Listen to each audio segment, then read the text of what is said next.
കേരള ലത്തീൻ മെത്രാൻ സമിതിക്ക് പുതിയ നേതൃത്വം. അധ്യക്ഷനായി archbishop doctor Varghese Chakkalakkal വീണ്ടും തെരഞ്ഞെടുക്കപ്പെട്ടു.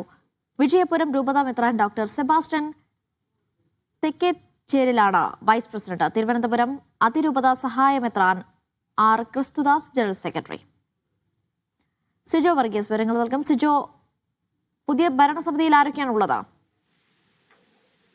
അനീഷ, വരാപ്പുഴ അതിരൂപത നടന്ന മെത്രാൻ സമിതി യോഗത്തിലാണ് പുതിയ നേതൃത്വം കേരളത്തിലെ ലത്തീൻ കത്തോലിക്ക മെത്രാൻ സമിതിക്ക് വന്നിരിക്കുന്നത്. മെത്രാൻ സമിതിയുടെ അധ്യക്ഷനായി archbishop doctor Varghese Chakkalakkal വീണ്ടും തെരഞ്ഞെടുക്കപ്പെട്ടു. കോഴിക്കോട് അതിരൂപതയുടെയും ഒപ്പം തന്നെ KCGC-യുടെയും KRLCC-യുടെയും അധ്യക്ഷനാണ്. വിജയപുരം രൂപത മെത്രാൻ bishop doctor Sebastian Thekkechery vice പ്രസിഡന്റും തിരുവനന്തപുരം അതിരൂപത സഹായ മെത്രാൻ ബിഷപ്പ് ആർ ക്രിസ്തുദാസ് ജനറൽ സെക്രട്ടറിയായും തെരഞ്ഞെടുക്കപ്പെട്ടിട്ടുണ്ട്. വരാപ്പുഴ അതിരൂപത കാര്യാലയത്തിൽ വെച്ച് നടന്ന മെത്രാൻ സമിതി യോഗത്തിൽ വെച്ചാണ് ഇവരെ തെരഞ്ഞെടുക്കപ്പെട്ടത്. ഒപ്പം തന്നെ മറ്റു ചില കാര്യങ്ങൾ കൂടി യോഗത്തിൽ ചർച്ചയാവുകയും ചെയ്തിട്ടുണ്ട്. JB കോശി കമ്മീഷൻ റിപ്പോർട്ട് പ്രസിദ്ധീകരിക്കുകയും അതുമായി ബന്ധപ്പെട്ട നിർദ്ദേശങ്ങൾ മുൻഗണനാ ക്രമത്തിൽ നടപ്പാക്കാൻ സർക്കാർ തയ്യാറാകണമെന്ന യോഗത്തിൽ ആവശ്യമുയരുകയും ചെയ്തിട്ടുണ്ട്. ഒപ്പം തന്നെ തദ്ദേശ സ്വയംഭരണ സ്ഥാപനങ്ങളിലേക്കുള്ള തെരഞ്ഞെടുപ്പിനെ സംബന്ധിച്ചുള്ള ഒരു അവലോകനവും ഒപ്പം തന്നെ ആസന്നമാകുന്ന നിയമസഭാ തെരഞ്ഞെടുപ്പിനെ സംബന്ധിച്ച സമുദായത്തിന്റെ നിലപാടുകളും ഈ യോഗത്തിൽ ചർച്ചയാകുകയും ചെയ്തിട്ടുണ്ട്. അനീഷ.